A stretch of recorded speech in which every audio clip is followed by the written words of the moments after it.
자, 이어서 할게요.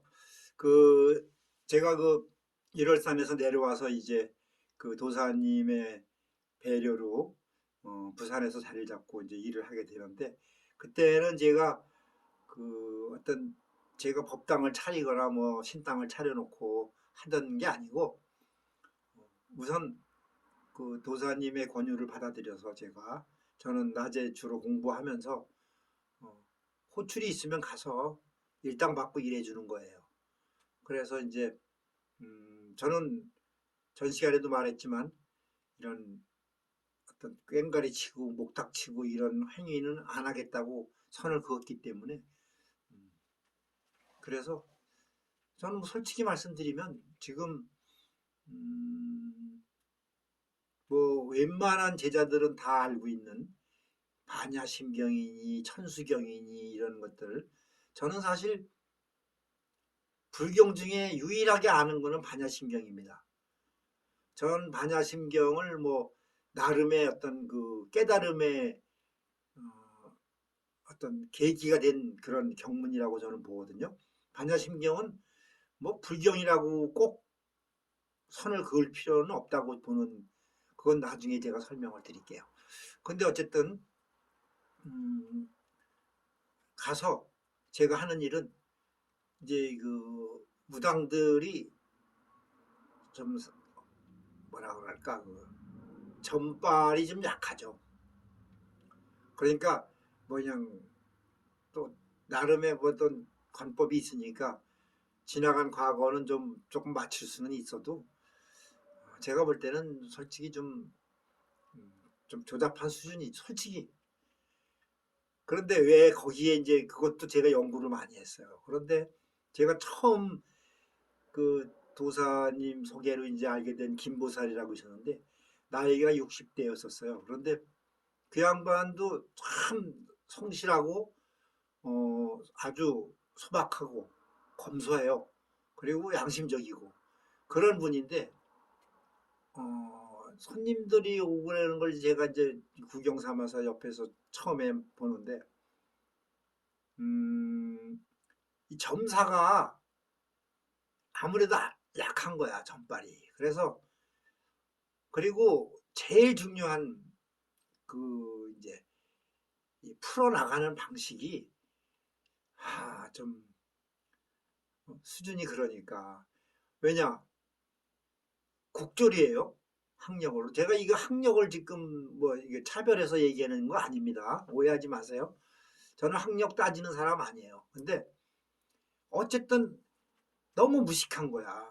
너무 무식하니까 이 자기한테 어떤 이제 강신이 돼서 점사를 알려줘도, 그러니까 정확하게 알려줘도 이게 내 입에서 좀 잘 돌아서 풀어서 나와가지고 좀 어떤 수준에 맞게 교양 있게 좀 품격 있게 이게 나가줘야 되는데 그 자체가 안 되는 거예요.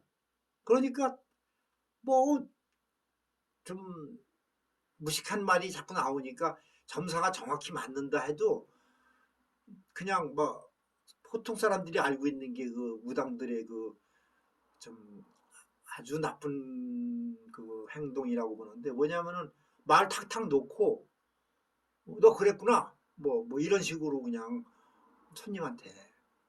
그것도 이제 고쳐줘야 되는 거예요. 그것도 자기가 아무리 신이 내려서도 좀 이제 공부를 하고 닦여지면은 그런 건 개선해야죠.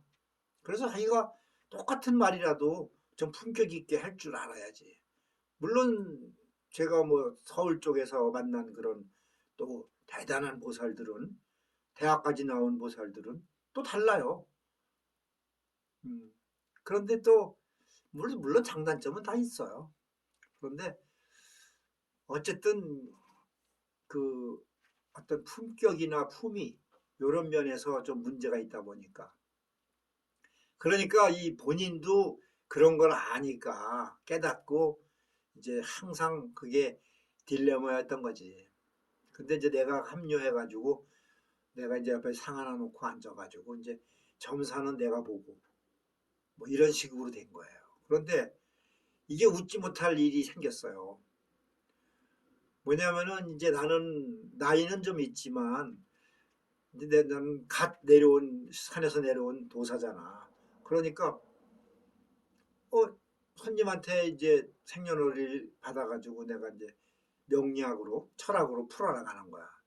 그런데 이게 생각지도 못했던 일들이 생긴 게 뭐냐면은 나는 그 손님한테 이제 양심적으로 처음이니까 또 더 열심히 해줬지. 그런데 좀 적당히 해서 이 무당하고 같이 엮어서 쉽게 말하면 영업적인 것도 생각을 했어야 되거든. 그러니까 뭐 사주를 풀어서 사주라는 게 그렇지 않습니까?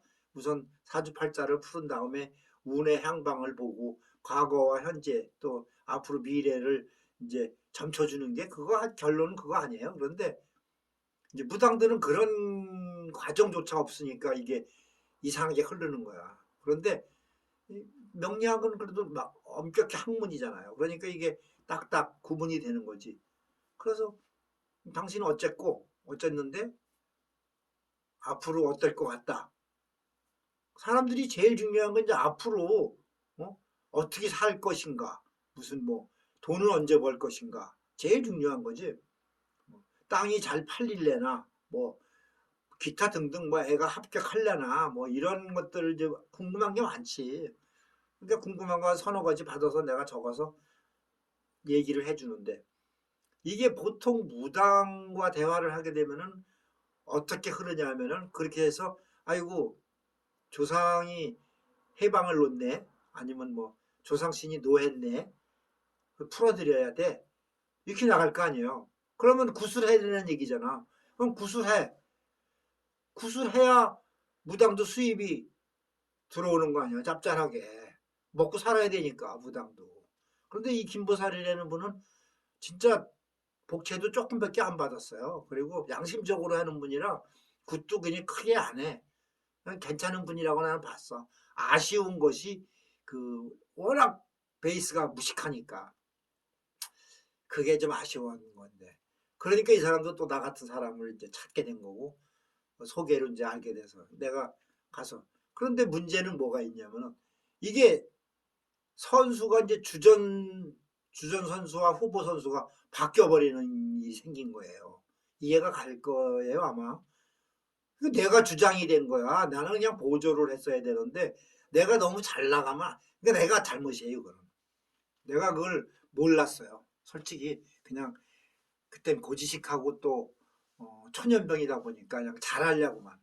그러니까 손님한테 궁금한 걸 다 풀어줘 버리니까 오래 걸리지. 그러면서 손님은 이거 뜻밖이거든.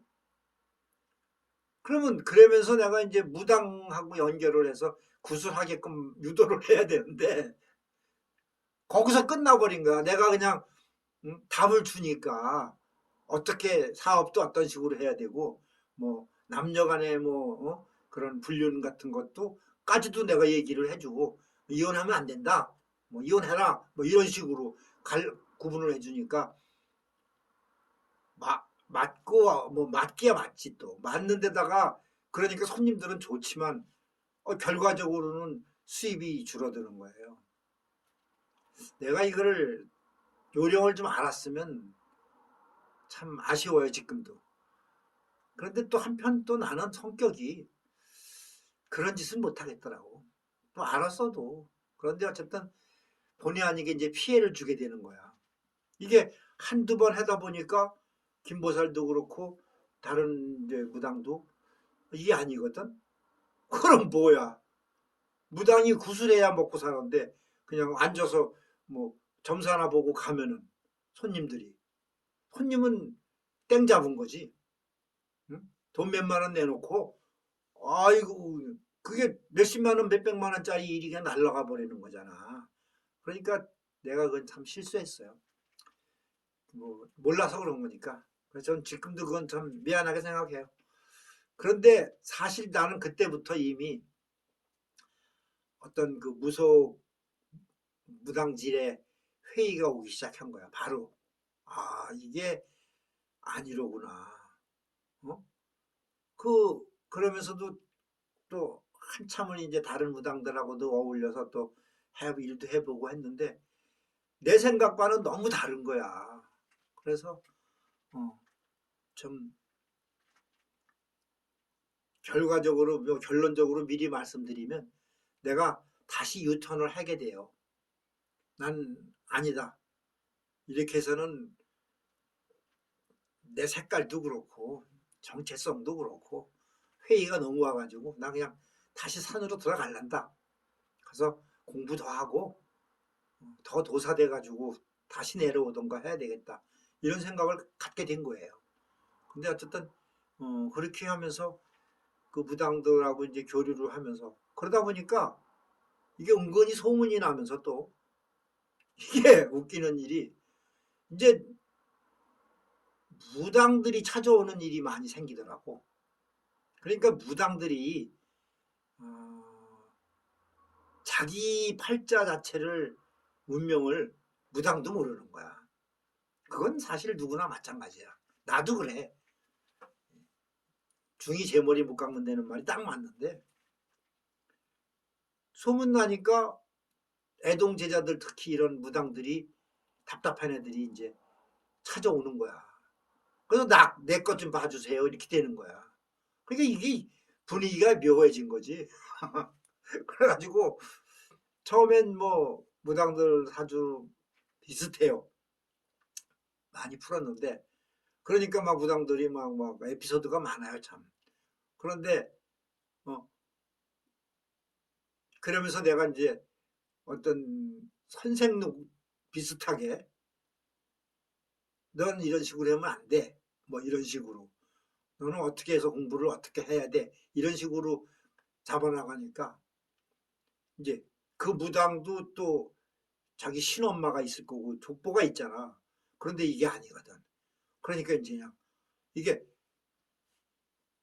위계 질서가 깨지기 시작하는 거야. 참, 그래가지고 내가 그 몇 달 하면서 이제 고민도 많이 했죠.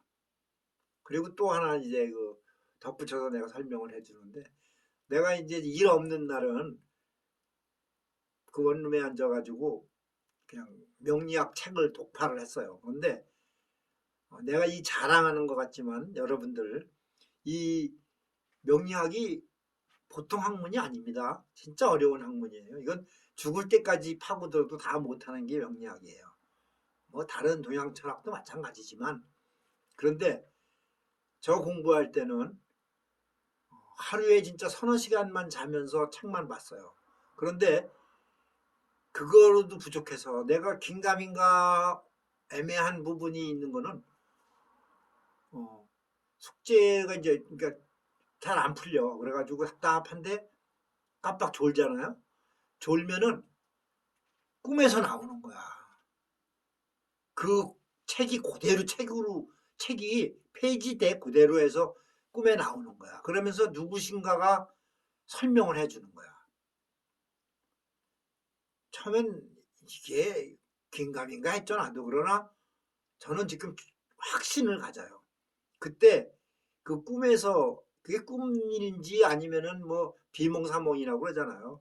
그럴지는 모르지만 어쨌든 잠깐 앉아서 졸던가 아니면은 뭐 좀 낮잠이라도 잠깐 잠이 부족하니까 자면은 그런 게 나오는 거야. 그러니까 잠자면서도 공부를 했다면은 이게 하루 종일 하는 거야 결국은. 그리고 꿈에 보여준 그 이제 그런 설명이나 그런 공부는 생시에 이 낮에 보는 것보다 더 확실해요.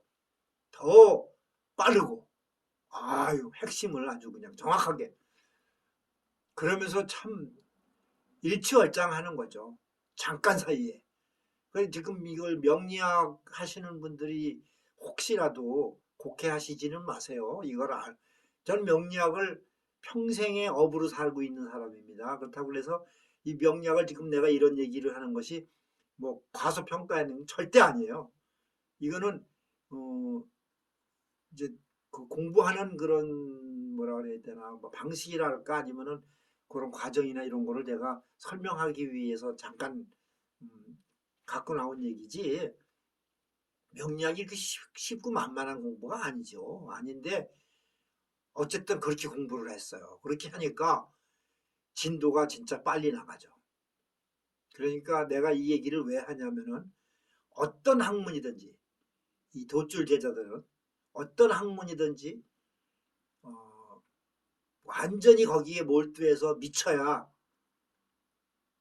진짜 꿈에서조차 나올 정도로 빠져들어야 돼요. 그러면 굉장히 빠르고 또 그 신령님도 끌어주세요. 그때는 이제 이 녀석은 됐구나. 그렇지? 근데 뭐 적당히 어영부영 넘어가는 놈들은 신령도 마찬가지로 어영부영 가는 거예요. 이 굉장히 중요한 대목입니다, 여러분들. 그러니까 여러분들은 뭔가 이제 할 것 같으면은 안 할 거면 말고 중간에 타협을 하던가 뭐 하던가 하고 할 거면은 최소한의 그런 기본적인 거는 알아내려면은 그런 게 필요하거든. 그래가지고 막 미친 듯이 파고 드셔야 돼. 그러면은 신령도 감복해서 이제 그때부터 공부가 막 발전하기 시작하는 거거든. 요런 거 좀 잘 귀담아 들으시고 잊지 마세요. 또 쉬었다가 커피 한잔 합시다. 아이고.